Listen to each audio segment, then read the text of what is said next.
नमस्कार दोस्तों, BA07 में आप सभी का बहुत बहुत स्वागत है। तो दोस्तों, हवाई अड्डे पर गर्मजोशी से किया स्वागत। केंद्रीय इस्पात मंत्री RPC सिंह के रविवार को दरभंगा हवाई अड्डे पर पहुंचने पर जदयू नेताओं व कार्यकर्ताओं ने उनका गर्मजोशी से स्वागत किया। जदयू जिलाध्यक्ष सह बेनीपुर विधायक डॉक्टर अजय झा चौधरी के नेतृत्व में प्रदेश उपाध्यक्ष शंभुनाथ झा, प्रदेश सचिव प्रफुल्ल कुमार ठाकुर, जिला उपाध्यक्ष एजाज अख्तर खान रूमी, सरवन प्रकोष्ठ के जिलाध्यक्ष विमल चौधरी, राज्य परिषद सदस्य मदन राय, मुख्य प्रवक्ता एहसानुल हक आदि ने पाक एवं अंगवस्त्र से सम्मानित किया तथा नीतीश कुमार एवं RCP सिंह जिंदाबाद के नारे लगाए। हवाई अड्डे पर केंद्रीय मंत्री की अगवानी के लिए मंत्री शीला मंडल, पूर्व मंत्री लक्ष्मेश्वर राय, युवा जदयू के प्रदेश प्रभारी विशन कुमार बिट्टू, प्रदेश अध्यक्ष अंकित तिवारी, खेलकूद प्रकोष्ठ के प्रदेश अध्यक्ष विजय शर्मा भी उपस्थित थे।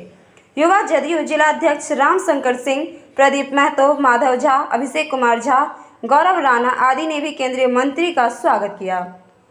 इसी के साथ ही हम आपको बता दें कि पर्व त्योहार का मौसम आने वाला है, जिसके कारण दरभंगा एयरपोर्ट का किराया बहुत ही जल्द बहुत ही बढ़ने वाला है। तो दोस्तों, देखने वाली बात अब यहाँ पे ये होगी कि दरभंगा एयरपोर्ट पे फ्लाइट का किराया कितना बढ़ता है और किस तरह से लोग इसे अपनाते हैं।